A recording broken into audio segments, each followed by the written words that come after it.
जय माता दी। आइए सुनते हैं ग्यारस माता की यह कथा। एक बार एक राज्य में एक राजा रहा करता था। राजा बहुत ही बुद्धिमान और बलशाली था। राजा सदैव अपनी प्रजा का बहुत अच्छे से ध्यान रखता था। प्रजा भी अपने राजा को बहुत पसंद करती थी।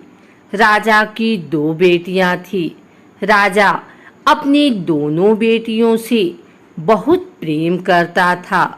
राजा की छोटी बेटी देखने में बहुत सुंदर और आकर्षक थी और राजा की बड़ी बेटी छोटी बेटी के मुकाबले थोड़ा कम सुंदर थी। राजा की छोटी बेटी ग्यारस माता की पूजा किया करती थी और सभी लोग राजा की छोटी बेटी से बहुत प्रेम करते थे और बहुत प्रशंसा किया करते थे। राजा भी अपनी छोटी बेटी को बड़ी बेटी से अधिक प्रेम करता था, जिस कारण राजा की बड़ी बेटी को अपनी छोटी बहन से बहुत नफरत होने लगी। राजा की दोनों बेटियां जब बड़ी हो गई तब एक पड़ोस राज्य में रहने वाला राजकुमार राजा की बड़ी बेटी के लिए रिश्ता लेकर आया। लेकिन जैसे ही उस राजकुमार की नजर राजा की छोटी बेटी पर पड़ी तो वह राजकुमार राजा की छोटी बेटी पर आकर्षण हो गया और उससे पहली नजर में प्रेम कर बैठा।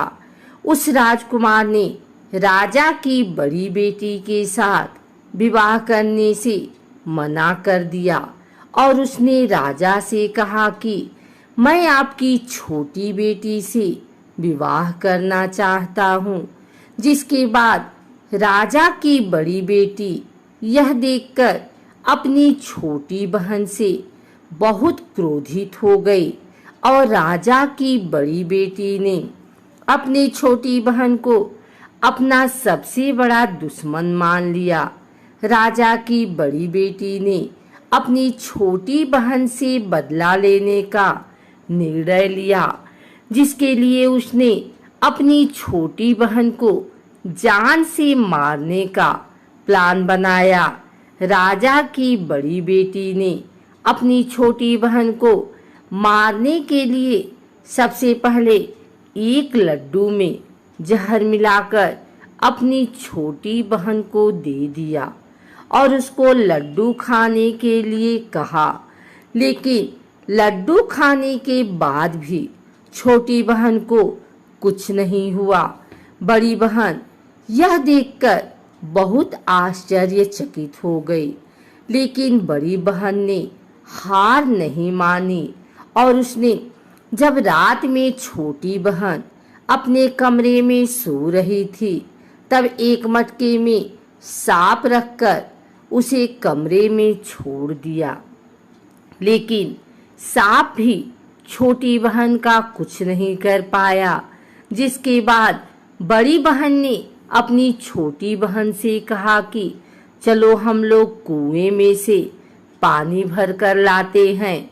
जिसके लिए वह अपनी छोटी बहन को पानी भरने के बहाने कुएं के पास ले गई और उसने अपनी छोटी बहन को कुएं में धक्का दे दिया।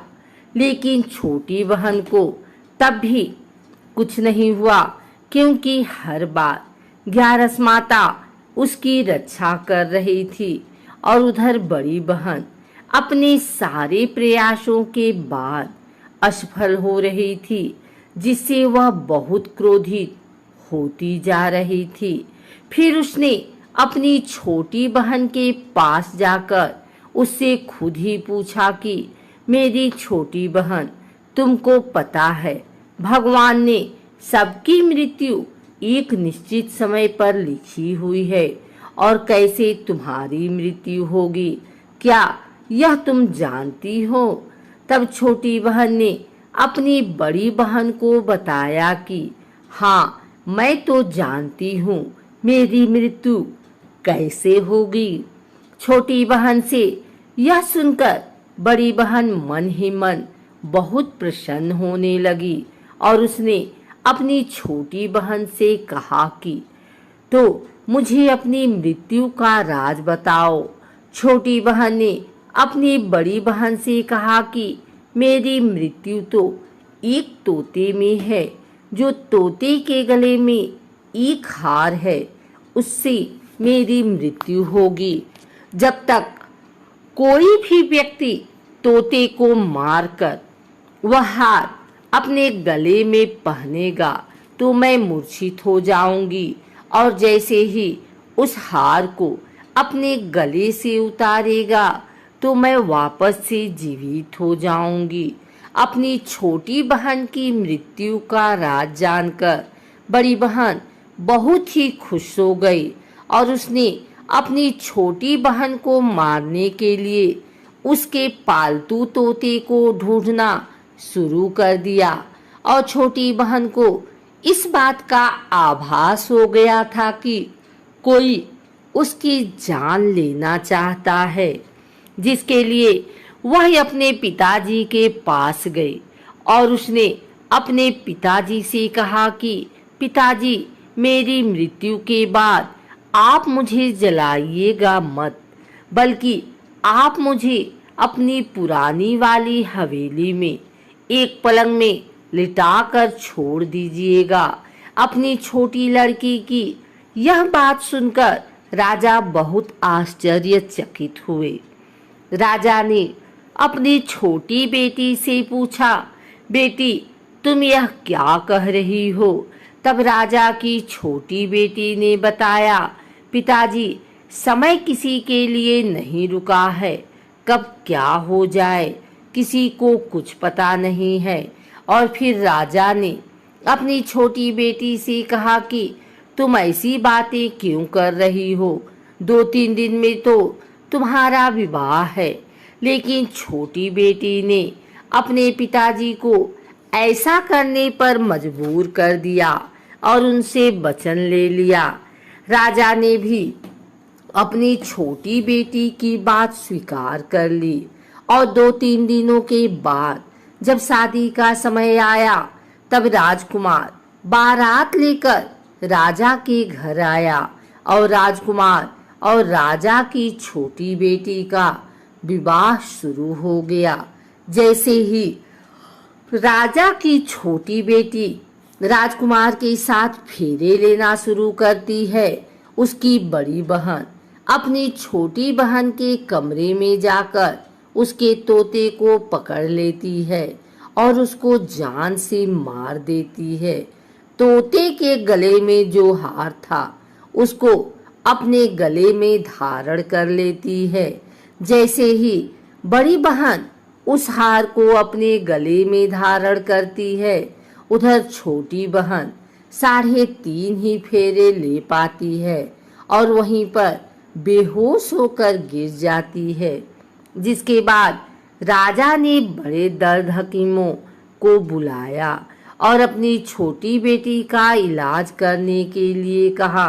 राजा की बात सुनकर वैद्य ने छोटी बेटी को जब चेक किया तो राजा को बताया कि आपकी छोटी बेटी ना तो जीवित है और ना ही मरी हुई है। यह मैं ऐसा पहली बार देख रहा हूँ। राजा ने वैद्य और हकीम को यह बात बाहर बताने से मना कर दिया और उनको कहा कि अगर तुमने यह बात किसी को बाहर बताई तो हम तुम्हें फांसी दे देंगे। राजा ने अपनी छोटी बेटी को पुराने महल में ले जाकर एक पलंग पर लिटा दिया और वहां पर कुछ सैनिकों को तैनात कर दिया। वापस अपने महल पर आ गया। राजा की बड़ी बेटी अपने पिताजी के पास आई और कहने लगी कि पिताजी, अगर यह शादी संपन्न नहीं हुई तो आपकी इज्जत का क्या होगा? आप कहें तो मैं आपकी इज्जत बचाने के लिए राजकुमार से शादी करने के लिए तैयार हूँ। जिसके बाद राजा ने अपनी बड़ी बेटी की बात मान ली और राजा ने बड़ी बेटी को छोटी बेटी के कपड़े पहनाकर मंडप पर भेज दिया। लेकिन राजकुमार यह जान गया कि राजा की छोटी बेटी नहीं है, बल्कि यह राजा की बड़ी बेटी है। लेकिन जब राजकुमार ने शादी करने से मना किया तो सभी लोगों ने राजकुमार को विवश करके राजा की बड़ी बेटी से बचे हुए फेरों को संपन्न करा दिया और विवाह करवा दिया। जिसके बाद राजकुमार राजा की बड़ी बेटी को अपने महल ले गया। राजकुमार राजा की बड़ी बेटी से ना तो बात करता था, न ही उसको पसंद करता था और ना ही उसके आसपास भटकता था। और राजकुमार ने यह फैसला लिया कि वह अपनी प्रेमिका को ढूंढ कर रहेगा और यह जानकर रहेगा कि उसके साथ हुआ क्या है। एक दिन राजकुमार अपने घोड़े पर सवार होकर राजा के पुराने महल के पास पहुंच गया, जहां पर उसने कुछ सैनिकों को देखा। महल के पास पहुंचकर राजकुमार ने जब महल को ध्यान से देखा तो वह समझ गया कि यह तो हमारे ससुर जी का महल है। तब राजकुमार ने सैनिकों से पूछा, तुम लोग यहाँ क्या कर रहे हो और इस महल के अंदर उस पलंग में कौन लेटा है? जिसके बाद सैनिकों ने बताया कि यहाँ पर राजा की छोटी बेटी लेटी है। यह सुनकर राजकुमार बहुत प्रसन्न हो गया और वह तुरंत अपनी प्रेमिका के पास पहुंच गया और उसकी सेवा करने लगा। जैसे ही रात हुई तो राजा की छोटी बेटी उठकर खड़ी हो गई। राजकुमार यह देखकर बहुत खुश हो गया और उसने अपनी प्रेमिका से पूछा कि तुम यहाँ क्या कर रही हो? तुम मेरे साथ मेरे घर चलो। राजा की छोटी बेटी ने राजकुमार को सारी बातें बता दी कि मेरी जान एक तोते में बसी थी और मैंने यह बात सिर्फ अपनी बड़ी बहन को बताया था और मुझे पता है कि उसने ही मुझे मारने का प्रयास किया है। उसके पास एक हार है जिसको वह सुबह पहन लेती है और रात को उतार देती है। जब तक वह हार को पहन ले रहती है तब तक मैं मूर्छित रहती हूँ और जैसे ही वह हार को उतार देती है तो मैं जीवित हो जाती हूँ। और जब तक मेरी बड़ी बहन के पास वह हार है तब तक मैं ऐसे ही जीवित और मूर्छित होती रहूंगी। अगर मेरी बड़ी बहन के पास जो हार वह मेरे हाथ लग जाए तो मैं हमेशा के लिए जीवित हो जाऊंगी। राजकुमार यह बात सुनकर राजा की छोटी बेटी के पास रहने का निर्णय ले लिया और उसने अपने बचे हुए सारे फेरे उस पलंग में लेटी राजकुमारी की छोटी बेटी के साथ ले लिए और अपना विवाह पूर्ण किया। वहीं पर रहने भी लगा। देखते ही देखते कुछ समय में राजा की छोटी बेटी और राजकुमार की पत्नी पेट से हो गई। एक दिन राजकुमार को किसी काम से बाहर जाना पड़ा। तब छोटी बहन के पेट में बहुत तेज से दर्द होने लगा, जिसके बाद उसने ग्यारस माता का आवाहन किया। जिसके बाद वहां पर ग्यारस माता प्रकट हुई और उन्होंने अपने भक्त के दर्द को दूर किया और एक पुत्र की प्राप्त करवाई। और वहीं पर अचानक से राजकुमार भी आ गया। राजकुमार ने ग्यारस माता को देखा तो वह आश्चर्यचकित हो गया और उसने तुरंत माता को प्रणाम किया और ग्यारस माता ने राजकुमार से कहा कि जब तुम्हारा 5 वर्ष का बेटा हो जाए तो तुम अपनी पत्नी का हार लाकर इसके गले में डाल देना। और देखते ही देखते राजकुमार और राजा की छोटी बेटी का पुत्र 5 वर्ष का हो गया। राजकुमार अपने बेटे से कहता है कि बेटा, मैं कुछ काम से बाहर जा रहा हूँ, तुम अपनी माता का ध्यान रखना। और वहां से चला जाता है।